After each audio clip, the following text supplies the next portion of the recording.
Welcome to River Tales.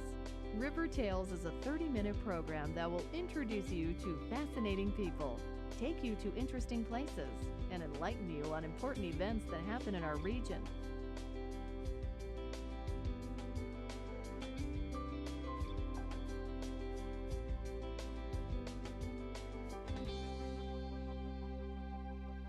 River Tales is sponsored by Southeast Missouri Hospital. On this edition of River Tales, we'll take a trip to the thriving Cape County Cowboy Church and then travel to Sikeston to visit the Depot, Sikeston's cultural center. If you are intrigued by the mystique and lore of simpler times, you'll enjoy our trip to Bollinger Mill.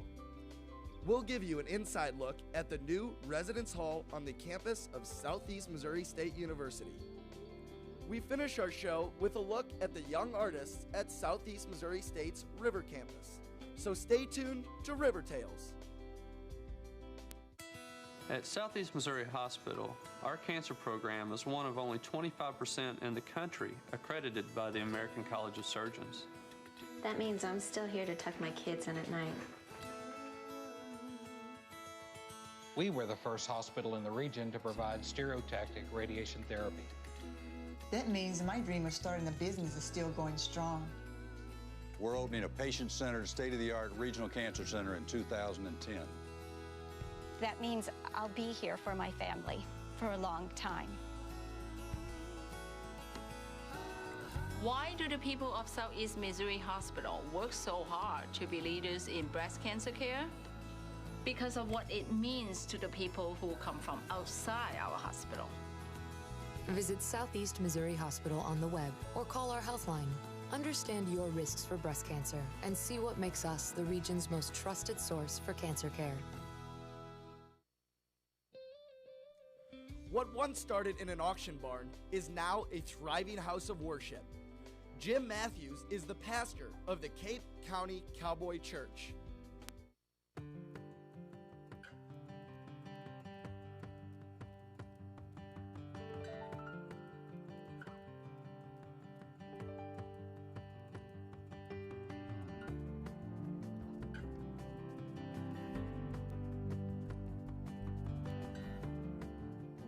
We're a cowboy church, and everybody that comes here sure isn't a cowboy. You don't have to be one to come here. But basically what we are, we're a church that reaches a group of people that really love and long for more or less that cowboy way of life, even though some of them never owned a horse, never want to. But there's some basic things about that it's usually more of a rural type lifestyle. But we kind of targeted that group whenever we started this church back in '04 and trying to reach that segment of society. And so that's where we started from. And we worship the same Jesus. We sing the great old hymns that have been around for forever, a lot of the new ones but we try to do each of those in a way that appeals to those. It's most of our singing more of I always say it sounds like they stepped out of a bar full of Jesus, more of a country band style.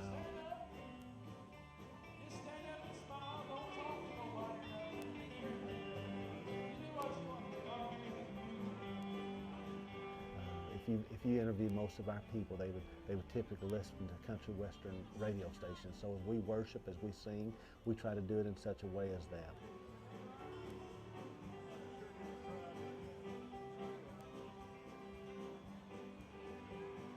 It's more that culture of people that we are and that we seek above others to reach, and do it in such a way that communicates with them.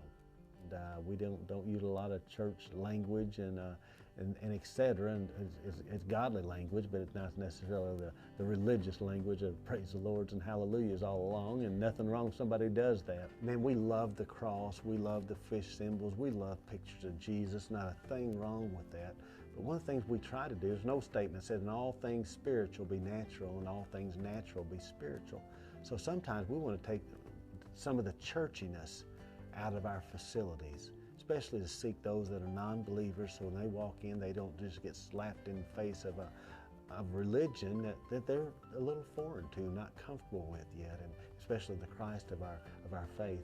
And so what we've chosen to do is we'll take a wonderful picture that they can relate to, that will draw them to something they're familiar with, and then underneath it we'll write something how we're to bear one another's burdens. And so it takes a natural event in their life and puts a spiritual twist to it that's subtle enough, but yet drives a message home from there.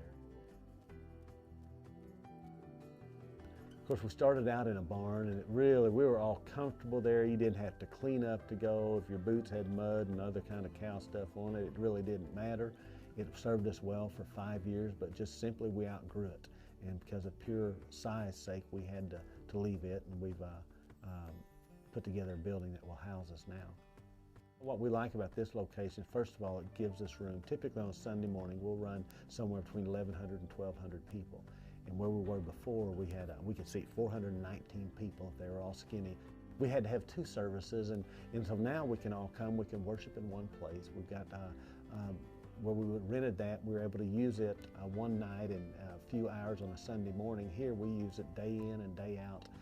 A lot of different activities that we're able to do, whether it be Bible studies or other events that we're able to use it from that standpoint. Everybody was so comfortable with the old barn. I mean, they weren't threatened by it. We felt at home in it. And we wanted that same atmosphere as we came here. And so with that, we've, like in this room, this is old walnut, 22 years old, that's been sitting in a barn that we just put rough cut walnut up. Down below, as you saw, the worship centers, those are hand-hewed logs that we took out of old barns that we tore down and did that with a lot of stonework, the old chuck wagon that's there, all of that just to give that feel for the culture that we're used to. You know, for us, padded pews, nothing wrong with them, but for us, it's just, we're more comfortable like it is here. You know, carpeted floors, nothing wrong with them, but we love concrete. And like I said, we can just be at home like this. We've got a lot of young couples, a lot of youth, we've got a lot of senior saints. We've just got a lot of people from every age bracket and from a lot of different walks of life. I mean, we've got factory workers and farmers, doctors and lawyers and teachers and judges, and the list goes on. And so it's a pretty good gamut, but there's usually a common thread amongst us. It's a love of this culture, but most importantly, it grows into a love for our Jesus. Well, I like the Cowboy Church because I really like the music. My grandparents started inviting me to go here. The greatest thing that we found is just, first of all, our God. You know, it's kind of interesting. The horse and the connection to the horse, or maybe the uniqueness of the title of our church, Cowboy Church, or that we met in an auction barn. Many times, that was kind of the hook that drew people in. But what we found out is they come the first time for maybe something like that that's a little unique, or something that's a kinship. But what keeps them is the Spirit of God.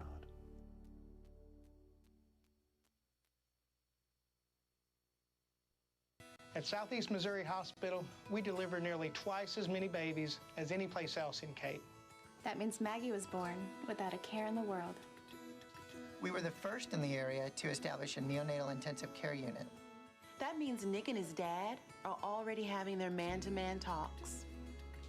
We're the region's first and only hospital to achieve national magnet recognition for excellence in nursing. That means Patrick and Peggy are used to the royal treatment. Why do the people of Southeast Missouri Hospital work so hard to be leaders in childbirth?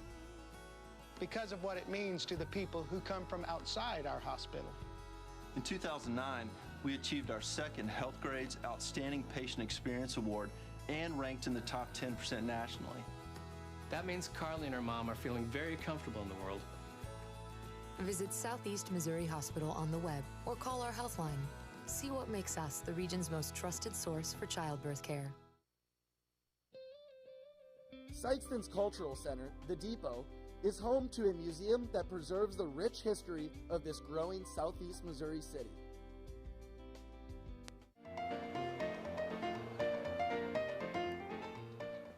Welcome to the Sikeston Depot Museum. Come on in, let me show you around. Welcome to our museum. Let me take this opportunity to give you a little history about the Sikeston Depot Museum. This museum was founded opened up in the year 2000. It was a train depot originally, Union Pacific Train Depot, that opened in 1916, and it operated as a train depot and then as a train depot and a bus depot both until 1985. Then it was left vacant, and it came to a point in 1997 where they said, well, we're either going to have to tear it down or fix it up, one of the two. And a group of people called the Sikeston Cultural Development Corporation set up that organization to save the depot. And the work began in '99 and they opened in 2000. And the purpose from the very beginning here has always been twofold. One is to preserve and display area history. The other purpose is cultural. We always have art on display here. We try every 2 months to have an alternating art display. We also have art competitions, poetry competitions, book lectures, anything that we can come up with. And we're continually trying to come up with new ideas to keep our cultural aspect fresh here. And as far as the historical aspect, we're trying to expand on that. We're trying to do more outreach to the school system. Now, we're divided here into what I call 3 main galleries. This gallery is Southeast Missouri history. In 1860, John Sykes platted this town. Now, if you look closely at John Sykes' picture, you'll see that he has an odd beard. He didn't always have that beard that just went here. I'm from Sikeston, grew up here. I've always seen that picture of John Sykes, but I never knew why. And it wasn't until I came here that I learned that story. John Sykes, in 1864, during the Civil War, had his store, and no one knows what they were. You used to always hear it was a group of Confederate ruffians. They came to John's store, and they asked him for supplies, and they weren't going to pay for them. And so he told them to go to another store, I suppose. I don't think that's probably what he said. But they didn't like his answer much. They roughed him up a little bit. He refused to give them the supplies, so they took him right outside the store up to an oak tree and they hung him. Now, just about half a block away was his home. His wife heard the commotion, saw her husband dangling from the tree, came screaming down the road, begging for mercy, and she said that she would pay $200 in gold if they would cut him down. Well, he was kicking and screaming, and the story goes he was almost black, and they finally decided they cut him down. John Sykes, not surprisingly, decided that he was going to get his family out of Sikeston, at least for the rest of the war. Took them up to St. Louis for the last year of the war, and he grew that strange beard to hide the scars from being hung. The war ended. He came back, reopened his store, opened a little cotton gin, and then in 1867, a friend of his was at a nearby saloon, had gotten liquored up, got a little crazy. He took his friend's gun to make sure that nothing crazy would happen. A couple of days later, the friend came back. He gave him his gun back, turned around to go back in his store, and his friend shot him in the back. And that's how the founder of Sikeston died. And those two stories, whenever we tell those to the kids, we usually have their attention. From World War II, every city did its part. Sikeston seemed to do a little bit more than its part, though, when it came to World War II. We had an Army Air Corps training base here where we trained 7,000 pilots and aviators. We have a story we tell here about an auction that was held of war bonds held by grade school kids, and Sikeston people bought enough war bonds in that one afternoon to buy 2 B-52 bombers. Then the Matthews family, who's one of the founding families of this town and a wealthy family, they kicked in enough money to buy a 3rd bomber. We did our share.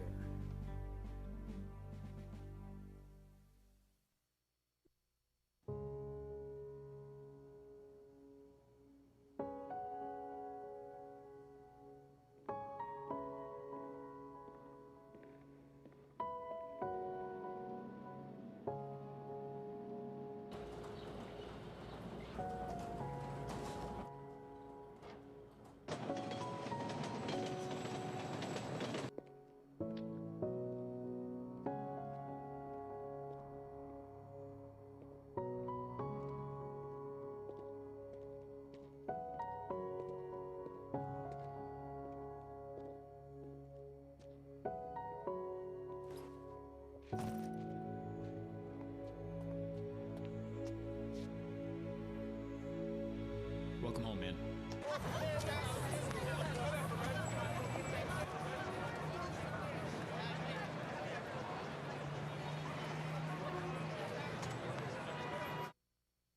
River Tales is sponsored by Southeast Missouri Hospital.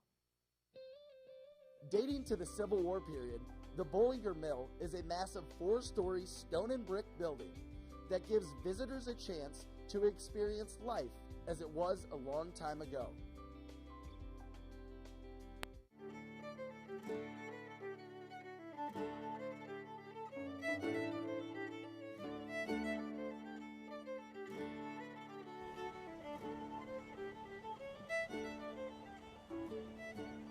My name is Jack Smoot, and my title here is Historic Site Administrator. I work for the Missouri Department of Natural Resources, and this is one of 83 state parks and historic sites that's operated by the Division of Parks.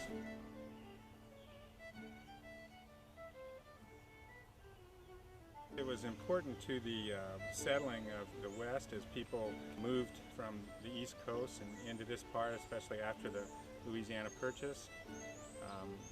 As farmers cleared land and they had to have some place to take their grain to have it processed, and there's been a mill on this site ever since 1800. Most grist mills that you see are built rather tall, and that's to take advantage of gravity to allow the grain to flow from one step to the next. And in this particular mill, the 4th floor had equipment that was used for cleaning the grain to prepare it to be ground. When the grain was brought to the mill by farmers, a lot of times it had dust and dirt and debris mixed in with it, and all of that had to be removed before they used it for grinding. Then on the 3rd floor, they had storage bins for that clean grain, along with other machines, various types of sifting devices that were used for removing bran and other byproducts from the wheat and in order to produce white flour. And then on the 2nd floor, that's where the real business of the mill occurred. That's where all the grinding equipment was located, the mill stones and roller mills. The stones are large round stones, and you can see on the surface of the stone that there's a pattern of furrows or grooves that are cut into it. And those were important in how the stone worked. Those are what actually did the grinding of the grain that passed between them. And the 1st floor I kind of refer to as the shipping and receiving. That's where the farmer brought his grain into the mill, where they weighed it and tested it for moisture and such, and then also where they packaged all the various products that were coming down from the machines on the upper floors.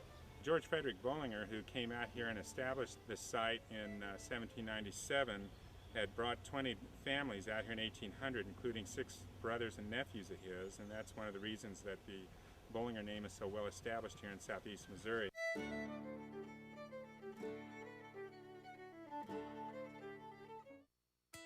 Southeast Missouri Hospital is the only hospital in the region to be named a Blue Distinction Center for Cardiac Care by Blue Cross and Blue Shield. That means we got to spend our 30th anniversary together. And we're looking forward to our 40th. We achieved the Health Grade Specialty Excellence Award in Cardiac Surgery.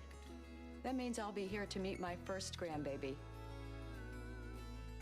Southeast achieved a 5-star rating from Health Grades for coronary bypass surgery. That means a lot more birthdays with our kids and our grandkids too. Why do the people of Southeast Missouri Hospital work so hard to be leaders in cardiac surgery? Because of what it means to the people who come from outside our hospital. Visit Southeast Missouri Hospital on the web or call our health line. Understand your risks for heart disease and see what makes us the region's most trusted source for cardiac surgery. The newest addition to dorm life on the Southeast Missouri State campus mixes the traditional with state-of-the-art technology. My name is Bruce Skinner. I'm actually the Director of Residence Life and Housing here at Southeast. So I manage all the residence halls, the dining program, the things that involve students living on campus. Been in the position for about 3 years. Actually did my undergraduate, my graduate work here, so I'm a Southeast alum myself. And I've actually lived in some of the residence halls that I manage today. The new residence hall that opened in 2009 really began in 2007, and it began as part of the university's examination of the need to expand housing. The rooms in the new hall are considered a suite style building, but unlike our traditional suite style where the bathroom adjoins the 2 rooms, in this building the The two rooms are behind kind of a foyer area where the bathroom and the shower room are to the left and to the right of that small hallway, and then you have access to the student rooms from there. The biggest difference between our suite style buildings is that the sink, instead of being in the bathroom area, is in the room, and that was just based on feedback we received from students. The residence halls at Southeast are home to about 3,000 students. Southeast has a housing program typically set up for our freshman and sophomore students. So our target are those first year and second year students. We do have some juniors and seniors that live with us, but our goal really are the first year and second year students. Right about 3,000 live on campus. We have space for about 3,200. We have different accommodations. We have buildings that were built in the 1930s in Cheney Hall, more of a historic building, all the way up to the new residence hall that opened in August of 2009 with varying levels of amenities. We have our very traditional style, would be over in our towers, sort of a 1960s construction, and then, like I said, our new one here in 2009 that we just opened. The suites are in a pod formation, so for every about 8 suites, there's a small lounge off of the hallway that the rooms connect with, and that creates kind of a living room atmosphere. So instead of just having a long hallway, it's broken up by small lounges. This building has a dining area called Olives. Olives is kind of a Mediterranean concept, so they serve flatbreads and panini sandwiches. It's a late night concept, so it's open till midnight. So the students on the south side of campus have a late night option now, similar to what the students over in the Towers complex have with Rowdies. They also have a 24-hour computer lab right across from Olives. So previously, the only 24-hour computer lab was in the Towers complex, and our students used the library lab, but that closes around 10 or 11. So now they have access to a computer lab. This building has 5 learning communities. Currently, those are the sciences, business, construction management, interior design, visual and performing arts, and service learning, which is a community service community. The benefit to this building is that at the end of each hallway, for the 2nd through 3rd floors, there's a study lounge that we can customize to meet those communities' needs. A key aspect of the residence halls at Southeast Missouri State is that our residence halls, our department operates as an auxiliary, meaning we do not receive state dollars, tax dollars. All the money that we have to run our residence hall program come from student fees, so what a student pays to live here, when they pay to eat here. I love it here. I feel connected with the people that live here. Everybody's pretty tight-knit, close together, and they enjoy it. Like everybody, I don't want to seem like, oh, this is Pleasantville, but everybody seems like happy-go-lucky, and the security that they have with the swiping of the cards makes people feel safe and reassured that we're here to take care of them. One of the highlights of this building is the view of the football field. So our students that live on this side, this wing of the building, have probably one of the best views when it comes to the football and the soccer games, particularly the ones on the 4th floor. They really have that bird's eye view. They can watch the whole game from their room. On game days, if you're out in the stands, you see a lot of students with their windows open watching the game. They also put letters in the windows to support the team and things like that. So it's a really nice aspect in terms of our students supporting our athletic teams. One of the components for the construction for the new hall was an athletic space for our football and women's soccer teams. It included a locker room, a taping room, and a shower room. It has field access so they can run out onto the field on game days, and also they have dedicated space to go to during half times and things like that. With an enrollment at an all-time high on the campus of Southeast Missouri State University, the new residence hall provides students with safety and security, easy access to campus activities, and some old-fashioned home-away-from-home amenities. It is a welcomed addition to the campus and provides a traditional college lifestyle for some students who choose to live in a residence hall.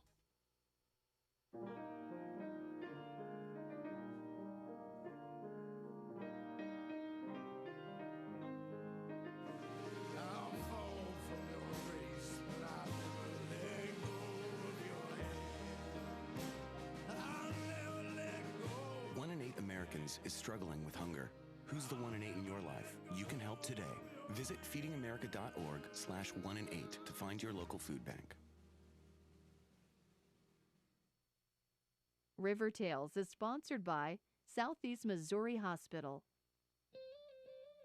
At the end of every semester, an exhibition is held on Southeast Missouri State's River Campus to showcase a diverse group of young artists that have a variety of talents.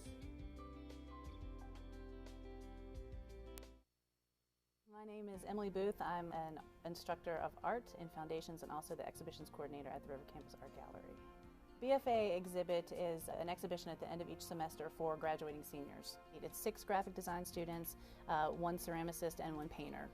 But that number obviously fluctuates with each semester.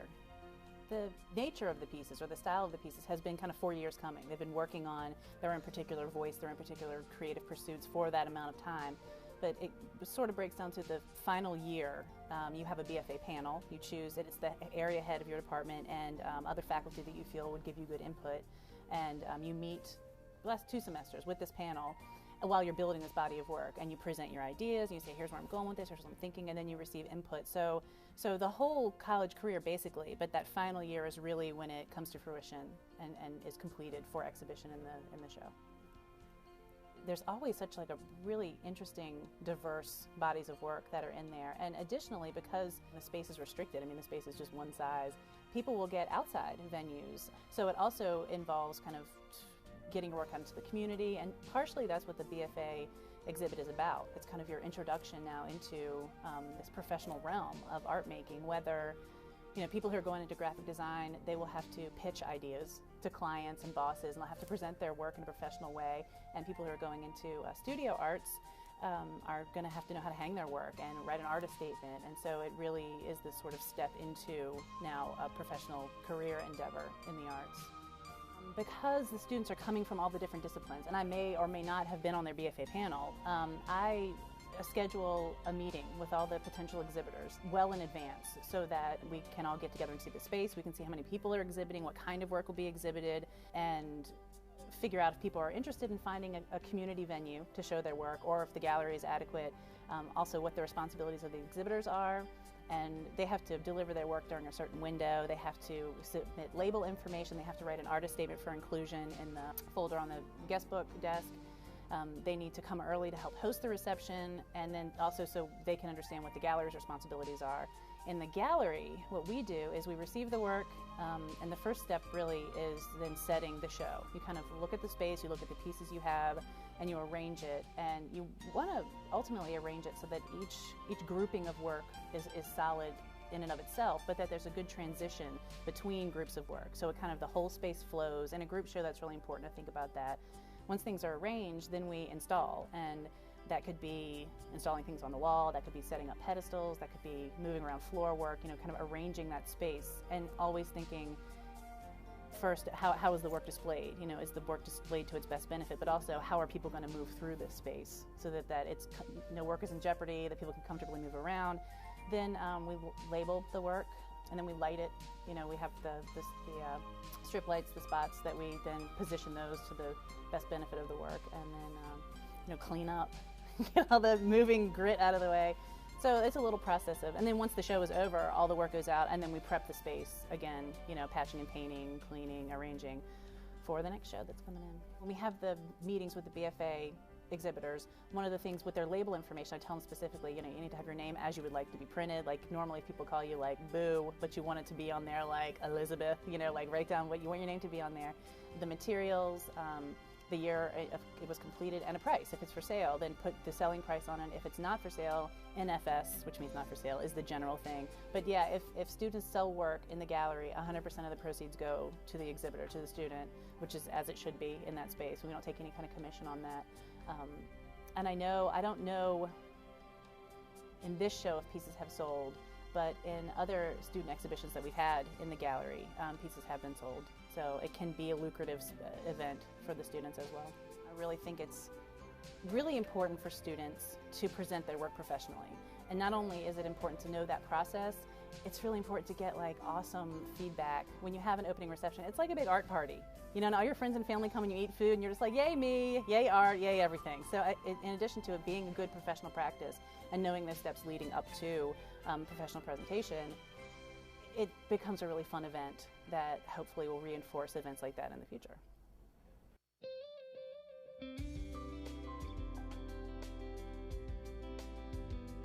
Each month, we will take this journey where there are many places to go.